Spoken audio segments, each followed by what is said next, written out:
Diablo was a lonely gamer that was reincarnated into his favorite MMO RPG by an elf and a cat girl. He calls himself the true demon lord and annihilates anyone who stands against him. Along the way, he becomes close with Rem and Shira, and they begin developing plot with him because they begin falling in love with him. He learns that Rem actually has the soul of the strongest demon lord inside her, and wishes he could help her. A group of demons attempt to swarm the city to capture Rem, but Diablo single-handedly destroys them. As they adventure together, Shira's brother, Kira, attempts to have children with her, but she refuses. She hears a flute in the distance and appears to be brainwashed. She tells Diablo that she will be leaving him, and leaves Diablo. He goes into his room, depressed. Rem and Alicia see this, and they come to ask Diablo why this happened. Diablo doesn't answer their questions and instead continues laying down. Later, Rem joins Diablo in his room and tries to be nice to him and talk about Shira. She wonders if Shira could have been hypnotized by her brother, and Diablo realizes that he also thinks that may be the case because he was hearing the flute. He reflects on his past about how people he once thought were his friends were actually using him. He is worried that Shira will also reject him. However, he realizes that he needs to get her back and not allow this to happen. Alicia decides to join them too, and they set off to confront Kira. Meanwhile, inside a tent, Shira is now captured and chained from the ceiling. Her brother tells her that it is futile to escape, as his flute will allow him to control her and brainwash her at his will. Kira then yells at Shira to tell him what orders Diablo asked of her, and she answers truthfully. But this doesn't satisfy Kira. He gets angry and doesn't believe that a demon lord would only make her shake hands with another girl. Kira hears a giant explosion outside, but ignores it. He sets loose a green slime coon that begins eating at the fabric covering her skin. As it gets worse, Diablo breaks in, yelling and burning everything around him to cinders. He regrets that he didn't deal with him earlier, and uses his scythe to free Shira from her constraints, killing the slime. Kira sees that all his guards were absolutely destroyed as they were no match for Diablo. He sees that the entire field was burned down. Kira asks if Diablo wants to start a war with the elves. Diablo doesn't care about any of that. He only cares to see if Shira wanted to return home or not. Kira commands her to answer that she wants to return to him, but Diablo counteracts this. He forces her to say the truth by activating the slave collar on her neck. Shira cries as she is able to tell the truth, and says that she wants to be free and go home with Diablo and Rem. Kira realizes that he's in a bad situation, so he decides to summon the Hydra to fight against them. This is the 11th strongest beast that is forbidden to be summoned, as it has the power to destroy the world. Diablo steps forth to face off against it. He thinks that he hasn't seen this creature in his original Cross Reverie game, and neither was Kira's flute. But these developments only excite him. He starts the battle off by using Heaven's Fall, which destroys the Hydra's heads, but it immediately regenerates its other head. The Hydra uses Dragon's Breath to blow him backwards.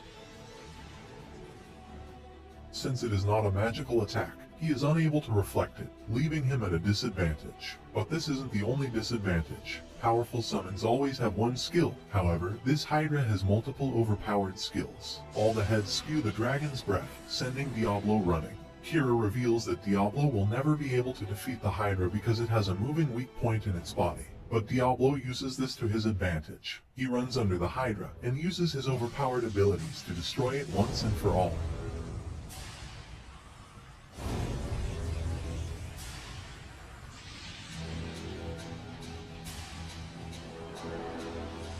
Diablo planned to kill Kira, but Shira stops him because he is still her brother and has grown up with him. She wouldn't want him to die. Kira runs away like a coward, but out of nowhere is beheaded by the ruler of the city, Galford. Him and his entire army appear as if they had been planning this. He tells them his wish for starting war, and tells his soldiers to kill off all the elves in the forest. Diablo demands to know if this was all part of his plan to seize the forest. But Galford refuses to answer and just traps Diablo in a sphere-shaped grid that's designed to capture large monsters. Diablo is unable to escape. Alicia tries to find out why Galford is acting this way, but is unable to knock sense into him. She threatens to stop him with her sword, but it instantly gets destroyed. Anybody seen this guy somewhere else? This astonishes Diablo as he sees that Galford's speed surpasses human limits, making him at least above level 110. Diablo struggles, but realizes that he could trace this string down to its core like the slave collars. He breaks out of his confinement and this shocks Galford. Galford uses his superior abilities with the sword to maintain a close distance, and unleashes a barrage of sword attacks against Diablo.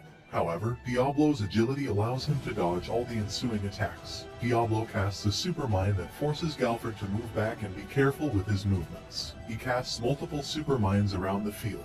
Galford attempts to move forward, but one of the mines explodes. Diablo attempts to use this to his advantage by creating a freeze zone to trap him. However, he breaks out of it and leaves Diablo in a very compromised position. This was his plan all along, and it appears that Diablo is about to be finished off with his flaming sword.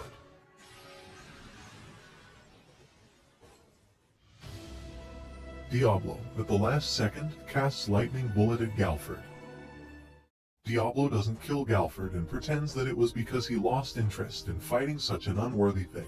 Galford threatens to report Diablo to his superiors, but Alicia tells him that she'll also report Galford if he does so. Diablo tells Galford that he will fight against him whenever he wishes. Galford surrenders with his soldiers and Rem approaches him and asks for any spare potions so that she can heal the fallen soldiers. Meanwhile, Diablo attempts to make Shira feel better and comfort her as she has just lost her brother. Diablo is drained out of mana points and lays in bed exhausted. The guild master, Sylvie, comes in with alcohol and tells him that he will be able to restore his mana.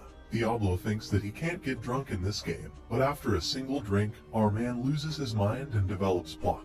Alicia is seen slaying a group of people and stating her distaste for mortal races, while another man slays a village for worshipping the demon lord. Alicia sees this man at the kingdom, Sadler. He asks her if she's heard of the prophecy concerning the demon lord's revival, but she attempts to ignore it. Meanwhile, Diablo is training Rem and Shira to engage in combat. He shows her how to use a flying turkey to observe his view and fire an arrow from a far distance. They walk to a river, and since Shira didn't get to develop plot last time, she will develop it now. Diablo sits back and tries his hardest not to break his November challenge. Edelgard appears out of nowhere and grabs Rem, confirming that she has the soul of Krebskull.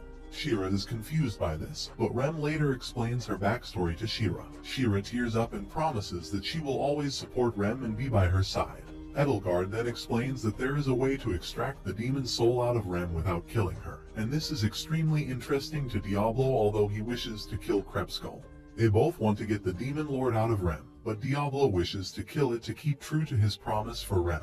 Diablo agrees to help out Edelgard, but secretly knows that he will kill the demon lord. She tells them that they will meet in 3 nights from now on the same pillar where Diablo was summoned. 3 days pass and Diablo's group are at a restaurant filled with cats until they're visited by Alicia, who asks them to return to the guild. Alicia warns them that there is a paladin known as a Sadler in the town, and he hunts anyone who believes in the demon lord. His strength and power is said to be equal to that of Galford. They attempt to sneak into the city but unfortunately end up facing against him. They attempt to hide their identity, but our protagonist reveals himself because he isn't afraid of anyone challenging him. What an absolute Chad. Sadler gets ready to destroy him, and Rem attempts to reason with him. However, he chokes her and says that it is God's will. Diablo, however, releases the magic and understands that this guy is taking advantage of people by convincing them these are God's actions. Sadler attempts to petrify Diablo, but he uses his demon ring to mirror that ability back onto him, and they manage to get away safely. Diablo decides to let him go for now, but is weary of Alicia. They decide to reveal to Alicia that Rem has the soul of the demon lord within her, and Alicia is extremely understanding and promises to also support Rem. They head to Starfall Tower to meet with Edelgard, and she doesn't seem surprised that they brought Alicia along. They perform the ritual. Edelgard explains that Diablo needs to physically touch Rem until he pours all of his energy into her. Giggity. The energy overflows the tower, and Krebskull appears and introduces herself. All of them are confused that it looks like a little girl. Diablo doesn't hesitate and introduces himself as the true demon lord. Krebskull powers up and is ready to destroy Diablo, but she has no idea how to do so.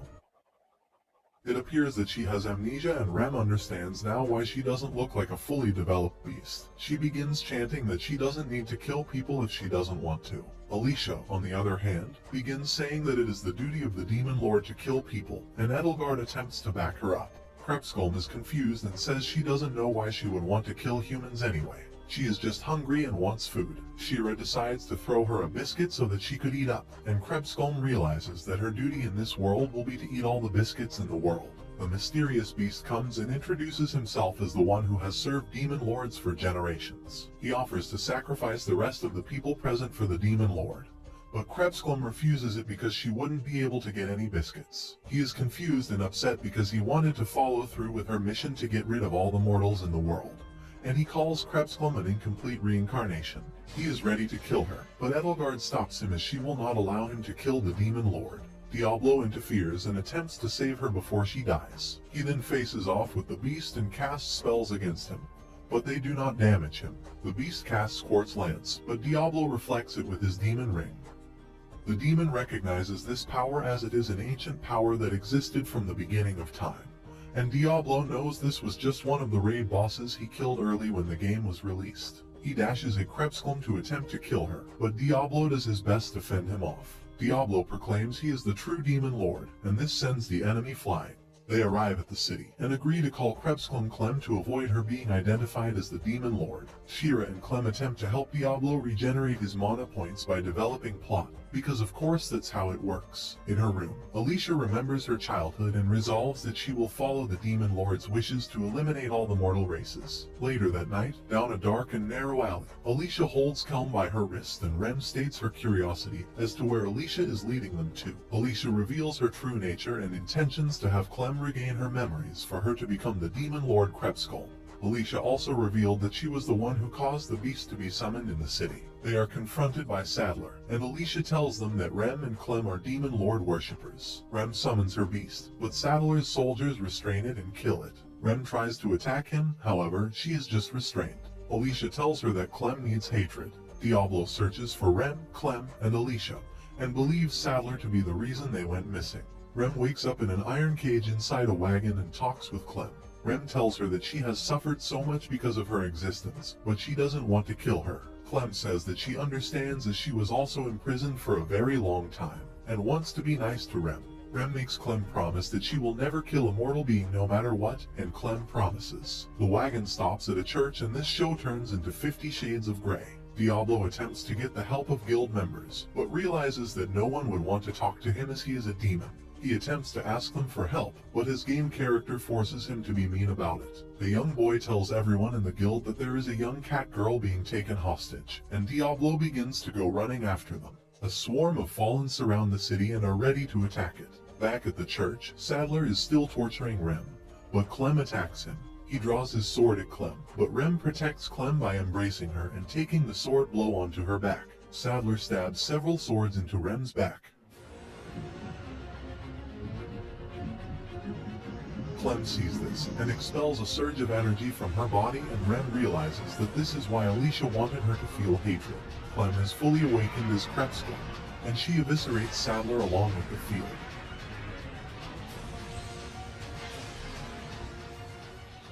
Diablo finally arrives at the scene and is joined by Shira, who manages to locate Rem's whereabouts. Diablo hands Shira all of his healing potions to use on Rem so that she doesn't die. Outside of the city, Edelgard and the Beast along with a massive army of Fallen are happy that Krebsglum has finally resurrected. The two are joined by Alicia, who appears to be the mastermind behind this whole plot. Diablo faces off against Krebsglum, and Shira uses the healing potions to heal Rem before she dies. Diablo runs across the field and lays down trap spells. When Krebsglum uses Darkness Breath, Diablo counters it with a volcanic wall. Shira uses her last healing potion, and Rem regains consciousness and tells them of Alicia's betrayal. Diablo keeps getting knocked down and struggles while fighting against Krebsglum. Diablo realizes that he doesn't have any potions as he's given them all to another person, and that he's not used to that. Emil comes to save Rem and Shira from an attack. And Diablo has finally completed his spell and set all 13 traps. Diablo casts Apocalypse Abyss, and the entire field explodes.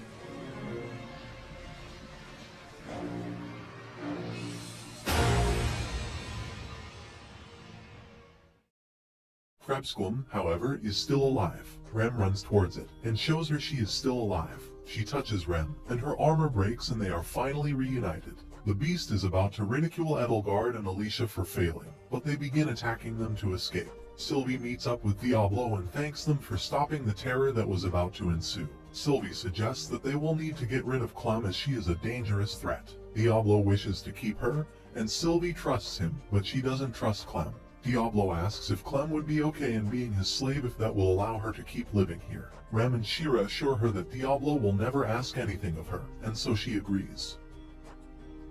That night in Diablo's room, the girls are ready to enjoy a lot of plot development. They have fun, but Shira is held with a knife to her neck. Clem threatens Alicia to release her or she will be killed, but Diablo tells her not to kill anyone. Alicia promises to allow Clem to do whatever she wants to her as long as they heal Edelgard. They see that Edelgard is extremely wounded, and that only Clem would be able to heal her. She tells them about the encounter with the beast, and how that was the reason for this to happen. Diablo agrees to heal her, so Clem follows through and heals Edelgard. Clem orders Edelgard that if she truly wants to obey the Demon Lord, then she should stop killing mortals, otherwise she is not a true follower. Edelgard agrees to obey Clem's commands. Alicia agrees that she will face whatever consequences are necessary. Rem asks her the reason for her siding with the demons, and Alicia blames it for her uprising and the disgusting nature of humans she saw as a kid. Diablo relates to the things she experienced, but Diablo tells her that it is still her choice what type of life she decides to live. He tells her that she should find a new purpose in life which makes her cry. He is exhausted and ready to fall down, so all the women agree to help him recover his mana points. You guys have been doing absolutely great at flooding the comments section recently, so let's keep it going. Let's confuse all the fake fans together once more by saying I didn't know Kirito was part of this anime. That'll be the funniest way to confuse them. Also, if you're a fellow man of culture who came here for the thumbnail, make sure to like and subscribe. Thank you guys for continuing this journey with me, but it doesn't end there. If you blow this video up with likes and comments, I will be uploading the finale of this journey tomorrow. Till next time.